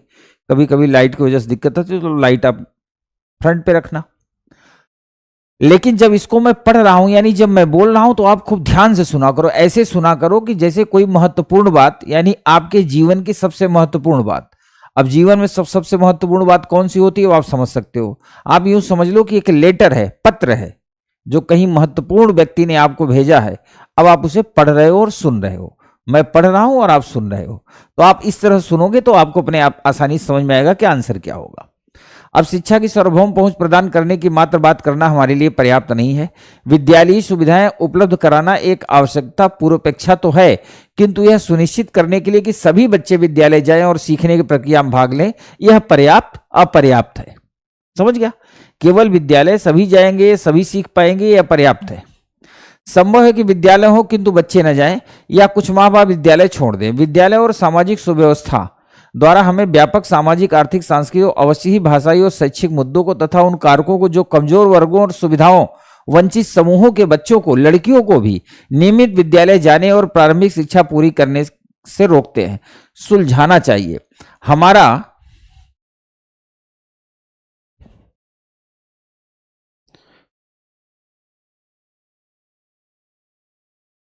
क्योंकि ये सर्वाधिक असक्त है और इन्हीं को अपने शिक्षा के अधिकार अतिक्रमण होने या उससे वंचित होने का सबसे अधिक जोखिम होता है। यानी वंचित लोगों को शिक्षा के अधिकार का दायरा निःशुल्क अनिवार्य शिक्षा से कहीं आगे तक है, और इसके लिए सभी गुणवत्तापूर्ण शिक्षा शामिल है। ठीक है, गुणवत्ता शिक्षा के अधिकार का अभिन्न अंग है। यानी अगर गुणवत्ता न हो, क्वालिटी न हो, तो फिर शिक्षा कैसी? यदि शिक्षा प्रक्रिया में गुणवत्ता का अभाव है तो बच्चों को उनके अधिकार से वंचित किया जा रहा है। बच्चों का निःशुल्क एवं अनिवार्य शिक्षा का अधिकार अधिनियम यह अधिकथित करता है कि पाठ्यक्रम में कार्यकलाप, अन्वेषण और खोज के माध्यम से शिक्षा प्राप्ति का प्रावधान होना चाहिए। यदि एक्टिविटी नहीं होगी तो बच्चा पढ़ेगा ही नहीं। इससे हम पर यह बाध्यता आती है कि बच्चों को विद्या के निष्क्रिय प्राप्तकर्ता के रूप में देखने का नजरिया बदला जाए और परीक्षाओं के आधार के रूप में पाठ्यपुस्तकों के उपयोग की परिपाटी से आगे बढ़ा जाए।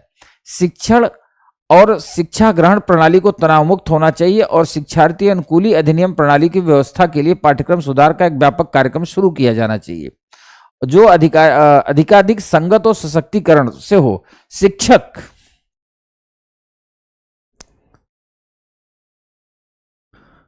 उत्तरदायित्व प्रणालियों प्रक्रियाओं से यह अवश्य सुनिश्चित होना चाहिए कि बच्चे शिक्षा प्राप्त कर रहे हैं, शिक्षार्थी अनुकूली वातावरण में शिक्षा प्राप्त करने के उनके अधिकार का उल्लंघन नहीं हो रहा हो।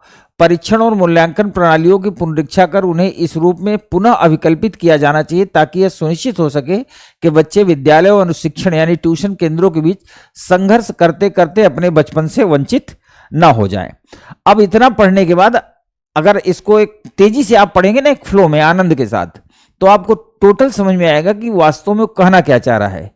क्वालिटी वाली शिक्षा पे जाना चाह रहा है ना। और वो ये चाहता है कि बच्चे लर्निंग प्रोसीजर से सीखें। सरकार का, टीचर का, सबका उत्तरदायित्व तो निर्धारित किया जा रहा है। ठीक है, अब चलते हैं इनके प्रश्नों पे। प्रश्न जब कॉम्प्रिहेंशन बड़ा होगा तो उसको हैंडल करने का यही तरीका है कि आप तेजी से उसको पढ़ जाइए, उसके बाद आ जाइए प्रश्नों पे। चलिए पहला प्रश्न देखते हैं, प्रश्न नंबर 17। इस परिच्छेद के अनुसार निम्नलिखित में किसका या किनका शिक्षा के अधिकार अधीन सर्वोपरि महत्व है? सभी माता पिता द्वारा अपने बच्चों को विद्यालय भेजा जाना, विद्यालयों में पर्याप्त भौतिक आधारभूत संरचना की व्यवस्था, शिक्षार्थी अनुकूलित शिक्षा प्राप्ति प्रणाली के विकसित करने हेतु पाठ्यक्रम में सुधार करना। अच्छा, ये तो केवल कोट दिया है। ठीक है, सभी माता पिता द्वारा अपने बच्चों को विद्यालय भेजा जाना, इसकी चर्चा नहीं की गई है। ठीक है, विद्यालयों में पर्याप्त भौतिक आधारभूत संरचना की व्यवस्था, इससे भी विद्यार्थी नहीं आएंगे, ये भी नहीं कहा गया है। शिक्षार्थी अनुकूलित शिक्षा प्राप्ति प्रणाली विकसित करने हो तो पाठ्यक्रम में सुधार करना, यानी ऑप्शन 3 की बात कही गई, पाठ्यक्रम सुधार की बात कही गई, प्रक्रिया को बदलने की बात कही गई, और जब प्रक्रिया बदलेगी तभी भला होगा। ठीक है, सो ऑप्शन सी। ये प्रश्न नंबर 18 कह रहा है उपरोक्त परिच्छेद के संदर्भ में निम्नलिखित पूर्व धारणाएं बनाई गई हैं। पूर्व धारणा, अब पूर्व धारणा क्या होती है? जो प्री माइंड सेट हो पहले से। ये मैं क्लास ले चुका हूं वीडियो, और यदि आपने नहीं देखा है तो ये दुर्भाग्य है। शिक्षा अधिकार बच्चों की शिक्षा प्राप्ति की प्रक्रिया लिए शिक्षक का उत्तरदायित्व होने की गारंटी देता है। ठीक है, ये बिल्कुल बात कह रहा है, शिक्षा का अधिकार बच्चों की शिक्षा प्राप्ति प्रक्रिया के लिए शिक्षक का उत्तरदायित्व होने की गारंटी देता है। बिल्कुल यही बात वो कर रहा था। शिक्षा का अधिकार विद्यालयों में बच्चों के 100% नामांकन होने की गारंटी देता है। यह बात तो गलत है, नामांकन गारंटी नहीं देता। शिक्षा के अधिकार का आशय जनांकीय लाभांश का पूरा लाभ उठाने का है, यह बात भी नहीं है। केवल पहला इसकी अवधारणा है, और मैं समझता हूं यदि आपने अवधारणा टॉपिक पढ़ा होगा, नहीं पढ़ा है तो अब देख लेना, तो आप बड़े आसानी से पहुंच जाएंगे। केवल एक, यानी option A is the right answer. अगला देखते हैं, इस परिच्छेद के अनुसार शिक्षा में गुणवत्ता लाने हेतु निम्नलिखित में कौन सा एक निर्णायक है? यानी इनमें से कौन सा एक निर्णायक सबसे इंपॉर्टेंट है? विद्यालय में बच्चों की और शिक्षकों की भी नियमित उपस्थिति सुनिश्चित करना, इससे बहुत बड़ा बदलाव नहीं होगा। शिक्षकों को प्रोत्साहित करने को उन्हें आर्थिक लाभ प्रदान करना, आर्थिक लाभ सरकार दे रही है, इसकी चर्चा भी कॉम्प्रिहेंशन में नहीं की गई। और याद रखें, आंसर देते वक्त आप कोई कल्पना ऐसी नहीं करेंगे जो आप पहले से जानते हो, आपको उतनी ही कल्पना करनी है जितना कॉम्प्रिहेंशन में है, इसलिए दिमाग को उस समय न्यूट्रलाइज करके रखेंगे। बच्चों की सामाजिक सांस्कृतिक पृष्ठभूमि को समझना, यह भी गलत है। डी, कार्यकलाप और खोज के माध्यम से शिक्षा प्राप्ति का अंतर्निवेश, ये बिल्कुल ऑप्शन डी की बात कर रहा है, so option D is the right answer. प्रश्न नंबर 20 में कह रहा है परिच्छेद का सारभूत संदेश का। सारभूत संदेश मतलब जो आपने पढ़ा, यहां से वो क्या मैसेज जनरेट करता है। शिक्षा का अधिकार अब मूल अधिकार है, ये मैसेज की बात नहीं की है। शिक्षा अधिकार समाज के निर्धन और दुर्बल वर्गों के बच्चों को विद्यालय जाने को समर्थ बनाता है, यह बात भी नहीं कही गई। निःशुल्क एवं अनिवार्य शिक्षा के अधिकार में सभी के लिए गुणवत्तापूर्ण शिक्षा शामिल होना चाहिए, यह मैसेज कर रहा है। सारभूत संदेश ये दे रहा है। सरकार और माता पिता को भी यह सुनिश्चित करना चाहिए कि सभी बच्चे विद्यालय जाएं, तो यह भी गलत। Option C is the right answer. अब ये प्रश्न देखिए, कह रहा है मुंबई के लिए कूट ये है तो दिल्ली के लिए कूट क्या होगा। इसका तरीका ऐसे होता है, MUMBAI, ये होता है 13, ये है 21, M होता है 13, B होता है 2, A होता है 1 और I होता है 9। इनको क्या कूट कर रहा है? L S J X V C। L को कहते हैं 12, 12, ये 19, ये 10, ये 24, ये 22 और इसे कहते हैं 3। अब कह रहा है कि अब जो डिफरेंस यहां आ रहा होगा वही डिफरेंस हमें दिल्ली में दिखाना है। ये 13 का 12 हो रहा है -1, यहां हो रहा है -2, यहां हो रहा है -3, यहां 2 है, यहां 24। कुछ लोग घबरा जाते हैं, आप घबराने की जरूरत नहीं। मेरी क्लास में मैं ये पढ़ाता हूं, अगर Z26 है फ्रॉम लेफ्ट टू राइट और मैं कहूं काउंटिंग कंटिन्यू रखो, तो 27 किसको कहोगे? ए को, 28 बी को, 29 सी को, 30 डी को। तो बी को 28 भी कहते हैं, ए को 27 भी कहते हैं। तो -4 बिल्कुल सही है, -5 ये भी सही है, और ये -6 ये भी सही है। यानी माइनस के सीक्वेंस में हम आगे बढ़ रहे हैं। अब कह रहा है दिल्ली के लिए कोड क्या होगा? DELHI। तो 4, 5, 12, 8 और 9। यहां -1, -2, -3, -4, -5। -1 करेंगे तो आएगा 3, -2 करेंगे तो 3, -3 करेंगे तो 9, 8 -4 करेंगे तो 4, 9 -5 करेंगे तो 4। तो यहां होगा CCIDD, CCIDD। So option A is the right answer, CCIDD। ठीक है, हो जाएगा। ये आसान है। अब ये देखिए, कह रहा है रमन को 1 2 3 4 5 लिखा। 1 2 3 4 5 का मतलब कंटिन्यू लिख दिया, कंटिन्यू लिख दिया। इसका मतलब इस पे कोई पैटर्न नहीं लगा है, जो लेटर है उसके लिए वही नंबर दिया गया है। जब भी कंटिन्यू नंबर्स दिए हुए हो तो इसका मतलब हर लेटर के लिए पर्टिकुलर नंबर दिया गया, उनका कोई दीन धर्म नहीं है। पर दीन धर्म को कैसे करेंगे? तथा दिनेश को यह लिखा जाता है तो हमाम HAMAM को क्या लिखा जाएगा? अब हमें कैसे पता चले कि पैटर्न फॉलो कर रहा है? देखिए, इन दोनों में रमोन और दिनेश में क्या डिफरेंस है, मतलब क्या सिमिलरिटी है? ये यहां लास्ट नंबर पे n है, यहां तीसरे नंबर पे n है, तो लास्ट में 5 है और तीसरे पे 5 है। इसका मतलब पर्टिकुलर लेटर के लिए पर्टिकुलर नंबर्स दिए गए हैं। ठीक है, अब हमें हमाम चाहिए, तो H हम कहां से लेंगे? यहां से, तो H का हो गया 9। A कहां से लेंगे? यहां से, हो गया 2। M कहां से लेंगे? यहां से, M का हो गया 3। और फिर A कहां से लेंगे? यहां से, ये हो गया 2। फिर M कहां से लेंगे? 3।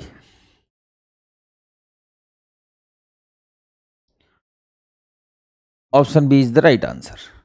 बड़े आसानी से इसे भी हम कर सकते हैं। और देखते हैं, एक प्रश्न ये है, यदि x -3 और -1 के बीच है, y -1 और 1 के बीच है, तो x² - y² निम्नलिखित में किन के बीच होगा? अब ये बेसिक न्यूमरेसी का प्रश्न है, पर इसको मैं बताता हूं, बड़े दिमाग से एकदम आसानी से आप कर सकते हो। कैसे? x -3 और 1 के बीच है, तो -3 और -1 के बीच है, लिख दिया। y -1 और 1 के बीच है, ये भी लिख दिया। अब y -1 और 1 के बीच है, तो y भी 0 हो सकता है। -3 और -1 भी, तो ये तो 0 पहुंचे नहीं, क्योंकि माइनस से आगे बढ़ा ही नहीं, तो x तो 0 होगा नहीं, y 0 हो सकता है, क्योंकि -1 से जब इसके बाद 0 आएगा फिर 1 होगा ना, तो y 0 हो सकता है। अब देखिए, कह रहा है x² - y² निम्नलिखित किन के बीच होगा? तो x² - y²। ऐसे में एक बार आप मैक्सिमम वैल्यू लेंगे, एक बार मिनिमम वैल्यू लेंगे। अब x की दो वैल्यू हम ले सकते हैं, -3 ले सकते हैं, -2 ले सकते हैं ना, और -1 भी ले सकते हैं, क्योंकि -3 -1 के बीच है। तो हम -3 लेंगे। -3 क्यों लेंगे? क्योंकि -3 को अगर -3 से गुणा कर देंगे तो +9 हो जाएगा। तो x की वैल्यू हम ले लेते हैं -3, इसका स्क्वायर। y, अब चूंकि हमें मैक्सिमम वैल्यू निकालनी है, तो अब y को हम क्या लेंगे? 0। एक बार हम मैक्सिमम वैल्यू निकालेंगे, एक बार मिनिमम वैल्यू निकालेंगे। तो जब मैक्सिमम निकालेंगे तो x को मैक्सिमम लेंगे, तो 3 ले लिया, -3 -3 का स्क्वायर माइनस y को ले लिया 0, 0 का स्क्वायर। y 0 क्यों हो सका? क्योंकि माइनस और 1 के बीच है, तो 0 हो सकता है। 3 का स्क्वायर कितना हो जाएगा? 9, और 0 स्क्वायर 0, तो ये कितना आ गया? 9 आ गया। अब हमें मिनिमम भी चाहिए। मिनिमम कैसे निकालेंगे? अब हम y की वैल्यू कोई भी एक रख लेते हैं, या x की वैल्यू। अब x की वैल्यू -1 कर लेंगे, -1 का स्क्वायर माइनस y की वैल्यू -1 रखेंगे, स्क्वायर करेंगे तब भी 1 आएगा, 1 का स्क्वायर करेंगे तो भी 1 आएगा, तो कुछ भी रख लो। चलो हमने -1 ही रख लिया। अब ये 1 - 1 क्या हो जाएगा 0, तो मैक्सिमम वैल्यू आ गई 9 और मिनिमम वैल्यू आ गई 0। तो जो हमारा आंसर होगा वो 0 और 9 के बीच होगा। So option D is the right answer. एकदम आसान प्रश्न है। अब लोग क्या होता है एक्स वाई देख के घबराते हैं, घबराना नहीं है, सीधा वैल्यूएट करना है और आगे बढ़ जाना है। अगला प्रश्न देखते हैं। कह रहा है एक्स और वाई एक के अलावा धन पूर्णांक है। एक के अलावा धन पूर्णांक, एक के अलावा वो 2 भी है, 3 4 5 6 7 8 10 20 जितना मानना हो मान लो, धन पूर्णांक है। तथा एक्स वाई से बड़ा है, सॉरी वाई एक्स से बड़ा है, तो निम्नलिखित में कौन सा सबसे बड़ी संख्या को निरूपित करता है। जब भी कभी ऐसा आ जाए यानी Y is greater than X, ठीक है, यही कह रहा है वाई एक्स से बड़ा होना चाहिए और दोनों धन पूर्णांक 1 से बड़े हैं। अब जो एकदम बाबा टाइप के होंगे वो बड़ी संख्या मान लेंगे, बड़ी संख्या नहीं मिनिमम मानो, मिनिमम मान लो कि y बराबर 3 और x बराबर 2, ठीक है। ये माइनस ना समझ लेना, यानी x की वैल्यू मान लिया मैंने 2 और y को मान लिया 3, तो 1 से बड़े भी हैं और 3 2 से बड़ा भी है। अब ये 4 इक्वेशन है, ये ऑप्शन से हल होंगे। एक्स वाई का मतलब हुआ 3 दूनी 6 पहले ऑप्शन से। जाहिर सी बात है मल्टीप्लिकेशन ही बड़ा होता है, जो स्मार्ट होंगे उनको पता है। ये क्या है एक्स बाई वाई यानी भाग है, ये वाई बाई एक्स है ये भी भाग है, X plus Y oblique X Y ये भी भाग है, तो भाग तो हमेशा कम ही होगा, तो गुणा ही सबसे ज्यादा होगा, तो एक्स वाई सबसे ज्यादा होगा यानी 3 दूनी 6। आप चाहो तो मैं ऑप्शन बी भी दिखा सकता हूं, एक्स बाई वाई का मतलब हो गया 2/3। अब 2/3 की वैल्यू कितनी आएगी, पॉइंट में आएगी, 3 6 18 वही 0.67। ये है y बटा एक्स यानी 3/2, ये भी कम ही आएगा, सबसे ज्यादा वैल्यू किसकी आएगी 6 की। So option A is the right answer.